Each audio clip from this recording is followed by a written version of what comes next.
আজকে আমরা আলোচনা করব 2025 শিক্ষাবর্ষে যে মাধ্যমিক পরীক্ষা দিবে ছাত্রছাত্রীদের তাদের জন্য একটি খুব গুরুত্বপূর্ণ টপিক হচ্ছে উপপাদ্য ও সম্পাদ্য। আমরা আজকে এই দুটো টপিক নিয়ে বিশেষ করে আলোচনা করব, উপপাদ্য ও সম্পাদ্য। তাহলে প্রথমে আমরা জানি নেব উপপাদ্য কোন কোন বিষয় কোনগুলো এবারের জন্য খুবই ইম্পর্টেন্ট আছে। সবচেয়ে আমরা বেশি ইম্পর্টেন্ট আমরা এই বছরের জন্য লিখেছি যে পিথাগোরাসের উপপাদ্যটি বিবৃতি করো এবং ব্যাখ্যা করো। পিথাগোরাসের উপপাদ্যটি এইবারের জন্য খুবই ইম্পর্টেন্ট। পিথাগোরাসের উপপাদ্যটি বিবৃতি করো এবং ব্যাখ্যা করো। এটা এবারের জন্য খুবই ইম্পর্টেন্ট, তোমরা মনে রাখবে এটা এবারের জন্য খুবই ইম্পর্টেন্ট। এটা তোমরা যদি ভালো করে দেখে যাও তাহলে এই উপপাদ্যটাই তোমাদের পরীক্ষায় এবার আসার চান্সটা অনেকটা বেশি। তারপরে যে উপপাদ্যটা আছে যেটা 2 নম্বরে আমি রেখেছি, সেটা হচ্ছে কি যে কোনো সমকোণী ত্রিভুজের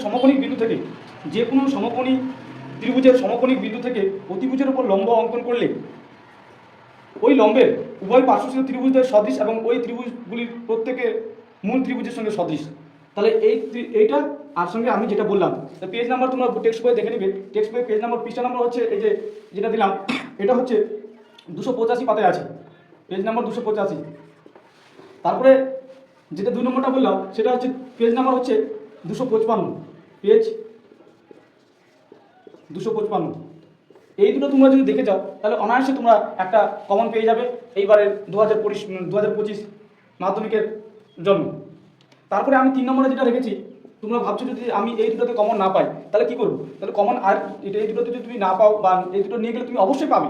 যদি তোমাদের না হয় তাহলে আমি আরও দুটো দিয়ে দিচ্ছি, সেটা হচ্ছে কি পেজ নাম্বার 164 দেখবে, পেজ নাম্বার 164। পেজ নাম্বার 164 যে উপপাদ্য আছে, বিধ্বস্ত চতুর্ভুজের বিপরীত কোণগুলি পরস্পর সম্পূরক। বিধ্বস্ত চতুর্ভুজের বিপরীত কোণগুলি পরস্পর সম্পূরক। তারপরে 4 নম্বর যেটা রেখেছি, 4 নম্বরটা খুবই ইম্পর্টেন্ট আছে, কেন্দ্রস্থ কোণ বৃত্তস্থ কোণের দ্বিগুণ। কোনো বৃত্তের একটি বৃত্তচাপের দ্বারা গঠিত কেন্দ্রস্থ কোণ ও চাপের দ্বারা গঠিত বৃত্তস্থ কোণের দ্বিগুণ হবে প্রমাণ করো। তাহলে আমি বলে দিলাম এই 4টা উপপাদ্য তোমরা অবশ্যই দেখে যাবে। এটা হচ্ছে 123 পেজে। তার মধ্য থেকে আমি বলেছি যে এই যে প্রথমের উপপাদ্যটা, এটা আর এটা, এই দুটোর মধ্যে একটা কিন্তু 90% আসার চান্স আছে এইবারের মাধ্যমিকের জন্য। তার থেকে আমরা আরেকটা তোমরা যদি ভাবো যে আমি আরেকটা নিয়ে যাবো বা আরেকটা দেখে যাবো, তোমরা দেখে যাবে, তাহলে সেটা হচ্ছে তোমাদের এটা 123 পেজে যেটা আছে সেটা তোমরা ভালো করে একদম প্র্যাকটিস করে যাবে। এই দুটো উপপাদ্যের মধ্যে একটা উপপাদ্য তুমি যদি এই দুটো উপপাদ্য ভালো করে প্র্যাকটিস করে যাও অনায়াসে তুমি একটা কিন্তু কমন পেয়ে যেতে পারো এই বছরের জন্য। তাহলে এবার আমাদের উপপাদ্য হয়ে গেল, উপপাদ্য একদম ক্লিয়ার। উপপাদ্যের মধ্যে এগুলোর মধ্যে এর বাইরে কখনো আসবে না, যেটা আমি বলছি 90% চান্স দিচ্ছি। যারা সারা বছর কোনো পড়াশোনা করোনি, সারা বছর পড়াশোনা তোমরা যারা করোনি বা অঙ্ক নিয়ে খুবই ভয় আছে, তাদের জন্য বলি যে এই দুটো উপপাদ্য ভালো করে দেখে যেও, ভালো করে তোমরা দেখে যেও, একটা কমন পাবে, এটা বলতে পারি। আর বলতে যে যারা ভালো আছো তারা এই সবগুলো দেখে যাবে ভালো করে সুন্দর করে, ঠিক আছে? তাহলে উপপাদ্য হলো। তারপর প্রয়োগ বলি, এখানে 5 নাম্বার তোমরা পেয়ে যাচ্ছ। কত নাম্বার? 5 নাম্বার। তারপর চলে আসো প্রয়োগ। প্রয়োগে আমরা দেখব, প্রয়োগ হচ্ছে, প্রয়োগে থাকবে 3 প্রয়োগে থাকবে কত? 3। তাহলে প্রয়োগটা আমরা কিন্তু কমন পেতে পারি। যেমন কি পেজ নাম্বার 252 পেজের প্রয়োগ নাম্বার হচ্ছে কত? প্রয়োগ নাম্বার 18 নম্বর প্রয়োগটা তোমরা অবশ্যই দেখে যাবে। পেজ নাম্বার 129 প্রয়োগ নাম্বার হচ্ছে কত? প্রয়োগ হচ্ছে 35 নম্বর প্রয়োগটা, এটা একটু দেখে যাবে। তারপরে পেজ নাম্বার হচ্ছে কত? 132 প্রয়োগ নাম্বার হচ্ছে 12। তাহলে আমি বললাম এই 3টা প্রয়োগ যদি তোমরা দেখে যাও তাহলে অবশ্যই একটা প্রয়োগ কমন পেতে পারবে। তাহলে এই কথাগুলো ভালো করে একটু মাথার মধ্যে ঢুকিয়ে নিবে। যারা পড়াশোনা করোনি, অঙ্কে কী করবো ভাবছো, হতাশ মনে হচ্ছে, তাদের জন্য বলি যে উপপাদ্য কয়েকটা কমন দিলাম, যে উপপাদ্যগুলো বলে দিলাম ভালো করে দেখে যাবে। তার মধ্যে থেকে 2টা উপপাদ্য ভালো করে দেখে যাবে। তার সবথেকে বেশি যেটা ইম্পর্টেন্ট হচ্ছে পিথাগোরাসের উপপাদ্যটা এই বছরের জন্য। তারপরে আছে কি প্রয়োগ, যেটা বললাম আমি, এই 3টা প্রয়োগ তোমরা অবশ্যই দেখে যাবে। তাহলে 5 আর 3 এখানে আমরা কত পাবো? 5 আর 3 8। এখানে আমরা 8 কমন পেয়ে যেতে পারি যদি আমরা এগুলোকে ভালো করে দেখে যেতে পারি। তারপরে আমি যেটা বলবো সম্পাদ্য। তাহলে সম্পাদ্য বিষয়ে আমাদের সম্পাদ্য কি কমন আসতে পারে? এবার সম্পাদ্যের এবার মধ্যে আছে সম্পাদ্য। সম্পদ সত্তা তো কিছু জানি না, তাহলে কি জানবো? জানতে হবে না। এই ভিডিওটা তোমরা যদি দেখে থাকো তাহলে অবশ্যই সম্পদ জিনিসটা কি, কোনটা করলে আমরা পারবো, অনায়াসে করতে পারবে। আমি প্রথমে বলি যে এই বছরের জন্য মারাত্মক ইম্পর্টেন্ট আছে কি, বর্গমূল নির্ণয়। বর্গমূল নির্ণয় বা মধ্য সমানুপাতি, মধ্য সমানুপাতি নির্ণয় বা রুট এর জ্যামিতিক মান। জ্যামিতিক মান এটা হচ্ছে একটাই অঙ্ক। যদি বর্গমূল বলে একটাই হবে, মধ্য সমানুপাতি একটাই জিনিস করব, আর রুট এর মান জ্যামিতিক মান যদি বার করতে বলে তাহলে একটাই করব। এটাই কিন্তু এই বছরের জন্য খুবই খুবই খুবই ইম্পর্টেন্ট। এইটা দেখে গেলে তোমরা কিন্তু অনায়াসে পেয়ে যাবে। তাহলে কেমন করে করব? আমাদের এই বছরের জন্য যেটা ইম্পর্টেন্ট আছে, route 21, route 23, route 33, route 31, route 29, আর এদিকে আমাদের হবে রুট 21টা দিলাম, রুট 17, রুট 17। যদি এরকম কোনো সংখ্যাগুলো থাকে তাহলে এগুলোকে আমাকে কী করতে হবে? প্রথমে ভাঙিয়ে নিতে হবে। কীভাবে ভাঙাবো আমি একটা বলে দিচ্ছি, বাকিগুলো তোমরা একবার বাড়িতে ট্রাই করে দেখবে। আমি দেখে দিচ্ছি 21টাকে কীভাবে করবো। রুট 21 কী করবো? রুট 21টাকে ভাঙিয়ে নিতে হবে, মাঝে যে রুটের মধ্যে যে সংখ্যাটা থাকবে তাকে ভাঙিয়ে নিতে হবে। তাহলে কত হবে? এটাকে 7 × 21। আমরা একটা কী করবো? 7 × 21 ভাঙাই নেবো। ভাঙিয়ে নেওয়ার পর আমরা কি করব? এই যে দুটো সংখ্যা পেয়েছি, কটা সংখ্যা? দুটো সংখ্যা। এই দুটো সংখ্যাতে দুটো রেখা টানবো, একটা হচ্ছে 7 সেমি আর একটা হচ্ছে কত? 3 সেমি।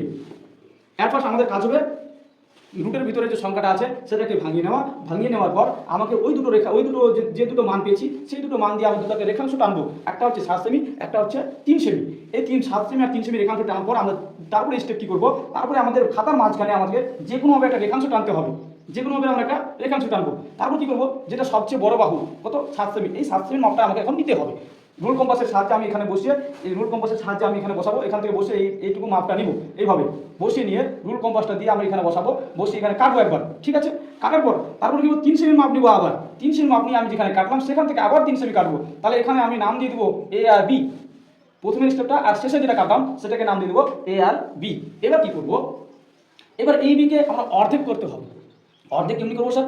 অর্ধেকের নিয়মটা হচ্ছে আমাদের কি, এখান থেকে এ থেকে বি থেকে এ আর বি এর মাঝ আমি দেখবো যে অর্ধেকে কোথায় হচ্ছে, চোখে আইডিয়া। চোখ থেকে আমি চোখে দেখবো যে এখান থেকে অর্ধেকের একটু বেশি কোথায় হচ্ছে, আইডিয়া করতে হবে। তাহলে আমি একটু দেখছি যে এই সাইড, এই জায়গাটাতে হচ্ছে। তাহলে এই জায়গাটা আমি রুল কম্পাসে এতটুকু নিয়ে চলে যাবো, নিয়ে গিয়ে উপরে কাটবো একবার, এখানে বসিয়ে এখানে কাটবো একবার, এখান থেকে সরাবো না। তাহলে ওই মাপটাও থাকবে। ওই মাপটা থাকে, রাখার পর যেখানে কাটলাম এখানে আবার এই বিন্দুতে বসাবো। ওই মাপটা বসিয়ে উপরে কাটবো, নিচে কাটবো, নিচে কাটবো। এবার যেখানে দুটো ছেদ বিন্দু পেলাম, এই ছেদ বিন্দু দুটোকে আমাকে যোগ করে দিতে হবে। এমনি যোগ করে দিলাম। যোগ করে দেওয়ার পর কী করবো? এখান থেকে বসাবো, দেখবো এই মানটা দুটো সমান হয়ে গেছে। যখনই সমান হয়ে যাবে স্যার তখন কী করবো? এই দুটোকে আমাকে ঘুরিয়ে দিতে হবে এইভাবে, ঠিক আছে? ঘুরিয়ে দেওয়ার পর আমার তারপরে কাজ হবে কি, এই যে আমরা এখানে একটা প্রথমে 7 সেমি কেটেছিলাম, এটাকে নাম দিয়ে দেবো ও। স্যার কী নাম দেবো? ও নাম দিব। কেননা এখানে আমাকে 90 ডিগ্রি কোণ আঁকতে হবে। কেন 90 ডিগ্রি কেন আঁকবো? কারণ এখান থেকে যে মানটা পাবো সেটাই হচ্ছে আমাদের জ্যামিতিক মান বা রুট 21-এর মান। তাহলে এখানে আমরা কী করতে? 90 ডিগ্রি। 90 ডিগ্রি কোণ কীভাবে আগে আমি একটু দেখিয়ে দিচ্ছি। এখানে দেখে নাও। প্রথমে আমি এখান থেকে এখানে যে কোনো একটা মাপ নেবো, রোল কম্পাস দিয়ে যে কোনো একটা মাপ নেবো, এভাবে কাটবো, এখানে বসাবো, এখানে কাটবো, আরেকবার বসাবো, এখানে কাটবো। তাহলে কয়বার কাটলাম? একবার, দুইবার, আরেকবার কাটবো। কয়বার? 3বার। 3বার কাটলে আমাদের কত ডিগ্রি হচ্ছে? 90 ডিগ্রি হচ্ছে স্যার। কত ডিগ্রি? 90 ডিগ্রি। তাহলে সেই সেম জিনিসটা আমি এখানে করবো। এখানে বসাবো, যে কোনো একটা মাপ নিব, মাপ নিয়ে এইভাবে কাটবো। এখানে বসালাম, একবার কাটলাম, দুইবার কাটলাম, দুইবার যখন কাটবো একটু বড় করে কাটবো, দুইবার যখন কাটবো একটু বড় করে কাটবো। তারপর এখানে বসাবো, এখানে একটু কেটে দেবো। তাহলে 3বার আমার কাটা হয়ে গেল। 3বার কাটা হয়ে গেল, তার মানে আমাদের 90 ডিগ্রি অঙ্ক হয়ে গেল। 90 ডিগ্রি অঙ্কন হয়ে গেল। যখন 90 ডিগ্রি এখান থেকে এই বিন্দু থেকে এই বিন্দু এইখান থেকে ছেদ করতে হবে, একটু বাড়াবো না, এখানে আমরা এই পর্যন্ত রেখে দেবো। তাহলে এখানে এটা নাম দেবো আমরা পি। কী নাম দেবো? পি। তাহলে এই রেখা, এখানে রেখা হলো, এখানে কত সেমি হলো? এটা হলো কত সেমি? তাহলে আমার স্কেল দিয়ে মেপে নিতে হবে। স্কেল দিয়ে এখান থেকে এটুকু দূরত্ব যতটা হবে ঠিক ততটাই হবে এই রুট 21-এর জ্যামিতিক মান। এর মান হবে রুট 21-এর জ্যামিতিক মান কত হবে? 4 4 16। তাহলে আমরা যদি দেখি 4.8 সামথিং হবে, 4.8 সামথিং এরকম খানিকটা আসবে। তাহলে আমরা কী করবো? আগে মাপটা দেখে নেবো। এখান থেকে 4 কত হচ্ছে?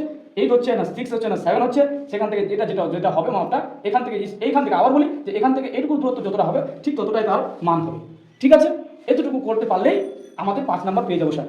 তাহলে এটা আসুক, এটা আসুক, এটা আসুক, এটা আসুক, যে কোনোটা আসুক, কোনো অসুবিধা নাই, আমাদের কোনো অসুবিধা না। তোমরা যদি এগুলোকে ভালো করে ডিটেলসে জানতে চাও তাহলে আমার ইউটিউব চ্যানেলকে সাবস্ক্রাইব করবে এবং আমার ফেসবুক চ্যানেলটাকে, ফেসবুকের প্রোফাইলটাকে ফলো বাটনটা অবশ্যই দাবি, ফলো করবে আমাকে।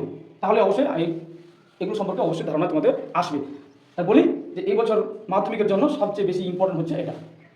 আমি এই মানগুলো আমি নেক্সট ভিডিওতে তোমাদের বের করে আমি বলে দিব যে √11কে কীভাবে ভাঙাবো, √23কে কীভাবে ভাঙাবো, √23কে ভাঙাবো, √33কে কীভাবে ভাঙাবো, √31কে ভাঙাবো কীভাবে, আর √29কে আমরা কীভাবে ভাঙাবো, সেই মানগুলো আমি এরপরে নেক্সট ভিডিওতে তোমাদেরকে নিখুঁতভাবে বলে দিব। ধন্যবাদ, সবাই ভালো থাকবে, ভালোভাবে সবাই পরীক্ষা দিবে।